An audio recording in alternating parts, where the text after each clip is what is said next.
ServeSafe Chapter 3. I bet you are absolutely excited to learn all about hand washing and wearing gloves. One thing that I want to kind of stipulate to help y'all out is if it appears in text on my screen, it's more than likely something that's important enough that you're going to want to try and remember. For example, I might have some bullet points that show up or some very specific words that show up. And that's because I want to kind of lodge these things in your brain for the test. If you are new here and this is your first video, this is actually part of an overall playlist that I'll leave up here.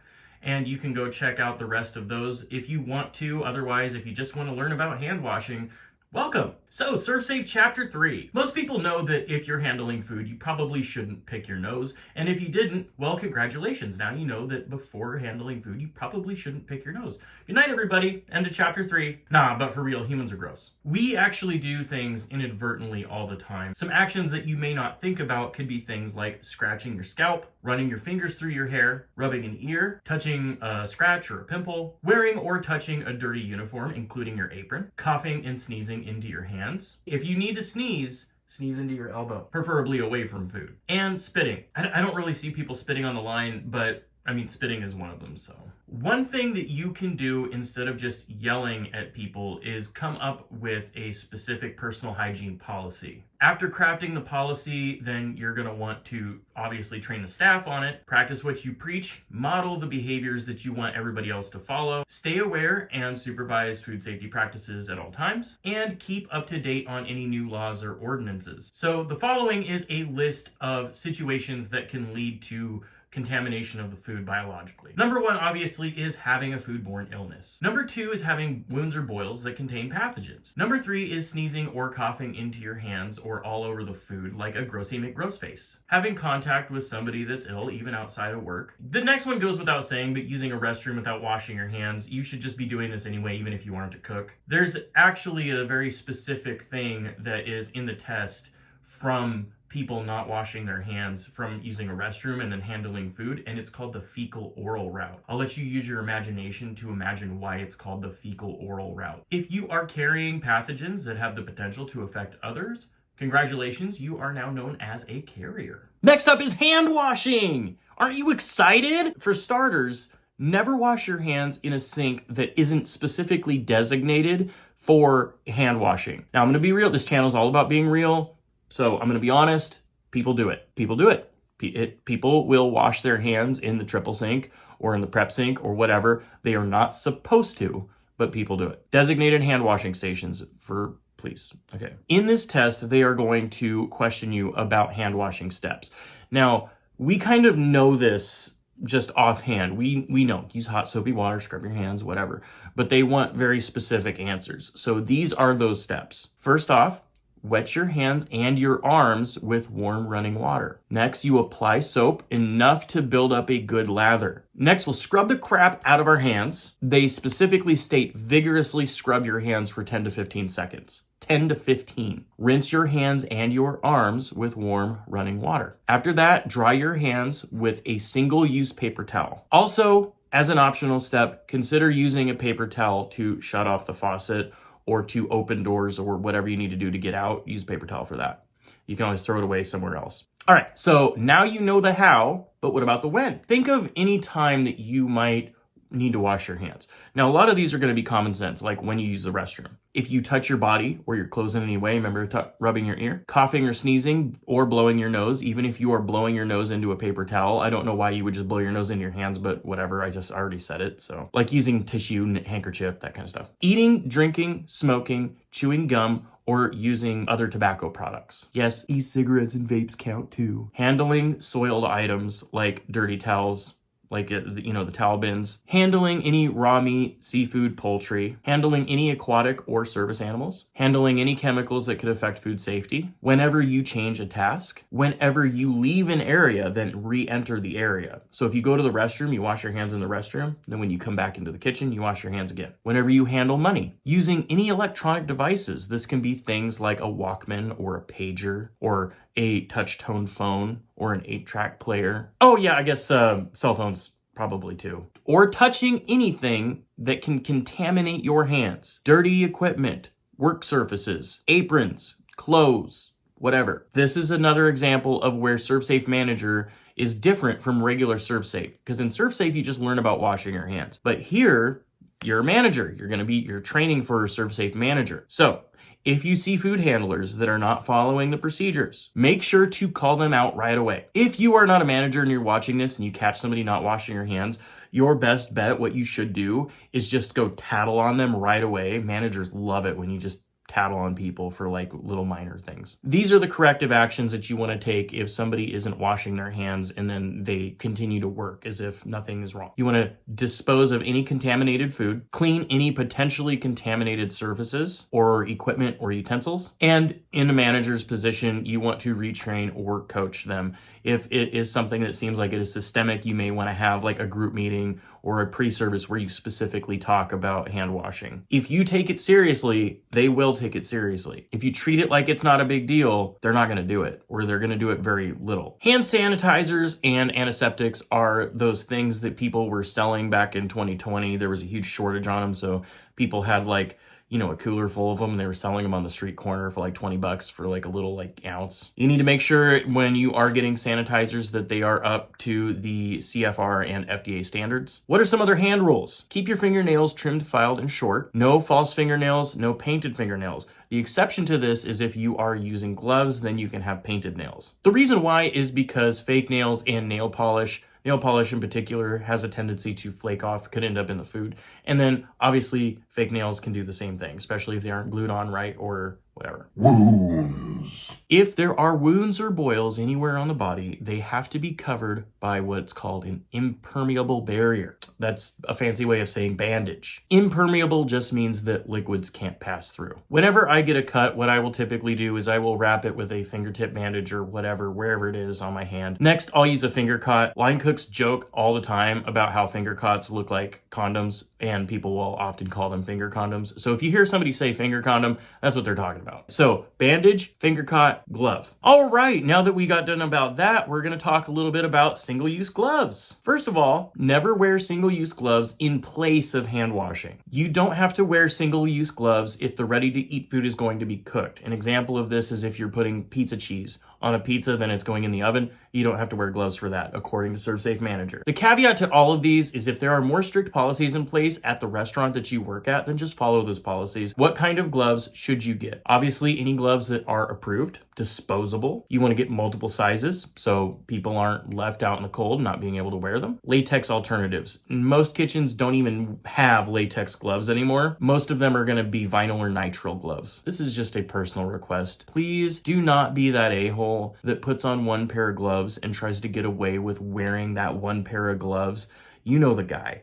They put on one pair of gloves and then they work all day with that same pair, or they work for like several hours with that same pair and they try to like wash them and wipe them off and stuff like that. Don't ever do that. So how do you use single-use gloves? Well, you put them on. All right, next section. But actually there are steps just like everything else. So here's the steps for the single-use gloves. First off, you want to wash your hands before putting on the gloves and starting a new task. You don't have to re-wash your hands every time you change your gloves as long as you are doing the same task and your hands haven't been contaminated. I wear large gloves, but make sure you pick the right size. A lot of people will just put on extra larges and then the gloves really kind of suck on their hands. You want them to have a nice fit. You shouldn't feel like you have to like sit here and muck with it for like 10 minutes to get the glove on. And it shouldn't be like so loose that when you pick something up, the glove comes off, right? You know what they say about a man that has large hands? They wear large gloves. Do your best to only hold the edge of the glove and not handle the actual glove itself in the fingers. Do not ever blow into your glove or roll your glove to get them on. Usually people will do this to make it easier to put their glove on, but the best way is to make sure your hands are nice and dry. If you're having a lot of difficulty wearing gloves, it's probably because your hands are still slightly damp or wet. Moist. Wash your hands with your gloves on, trying to like wash your gloves and get them clean. That kind of goes back to the don't wear one pair of gloves for a long period of time thing. You can wear them for up to 4 hours as long as you're performing the same task. But what I'm saying is don't act like they're just your hands where you can go to the sink and hand wash them. Essentially, whenever you would normally wash your hands, that's when you would change your gloves. But there are specific steps that they are looking for in the test. So as soon as the gloves become torn or dirty, before beginning a new task, after any interruption, such as a phone call, so if you pull your phone out to text, gotta change your gloves. After handling raw meat, seafood, poultry, etc., or handling ready-to-eat food. Or after 4 hours of continuous use. Now you may think that's a long time, but an easy example is like a lot of times I have to trim things like tri-tip and ribeye and stuff like that, and it's like 180 pounds. So I'm there for a long time trimming meat. So what they're saying is, even though you're wearing those one pair of gloves, just trimming meat, after 4 hours, they want you to change your gloves regardless. And that's because after a while, bacteria will start to grow on the gloves and can potentially contaminate the food. So this next thing isn't actually on the test, but this is something that will save you a lot of headaches in the future. If you are handling any food around anywhere where a guest can see you, just wear gloves. I know that you know what the rules are. I know what the rules are, but they don't. One of the places I used to work at, we did these it was kind of like Subway, but for pizzas. So you could get your toppings and you would put it on the pizza. The pizza would go in like an 800-degree oven, and start to finish, the whole process only took like 5 minutes.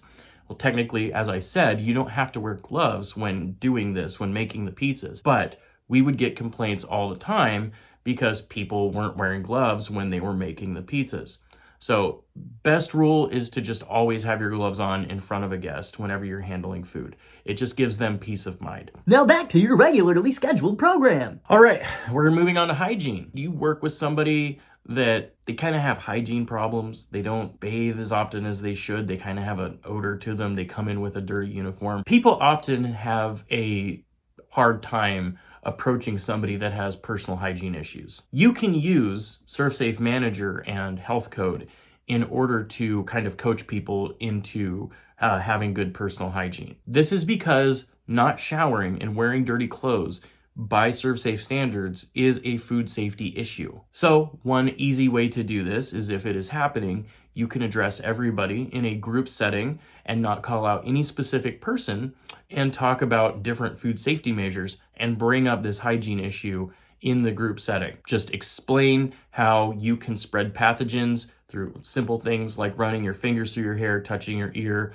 or if your hands touch any part of your body, especially if it's dirty clothing, and how having bad personal hygiene can increase the risk of these pathogens making their way onto food and getting somebody sick. Obviously, part of having good personal hygiene is making sure that your aprons, uniforms, hats, everything like that is nice and clean when you come into work. Keep your hair restrained and don't have anything in it that could potentially become a physical contaminant. And never wipe your hands, gloves, whatever, or knife on your apron. I have seen people do this. Do not do this. It is not sanitary. As far as jewelry goes, wedding bands only.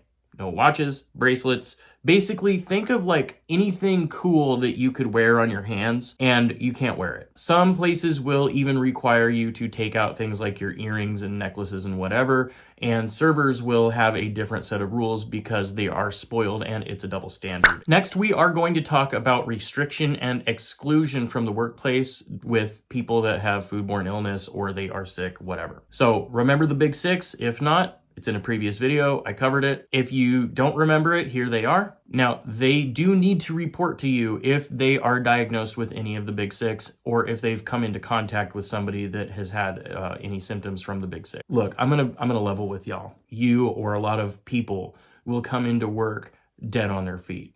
We need a paycheck. My personal opinions about wages and the fact that this shouldn't be necessary at all that aside, we still have a duty to keep the guest safe. So generally speaking, if you do see an employee looking visibly sick, or you yourself, you're very obviously sick, stay home. Normally, I would say this would include extra bathroom trips, but most people nowadays will use their phones in the bathroom, and that's why they're going in and out of the bathroom so often. It's because the bathroom has become a phone booth. Something else that may come up on the test is restricting or excluding, and when you should or should not restrict or exclude somebody from a restaurant or from work.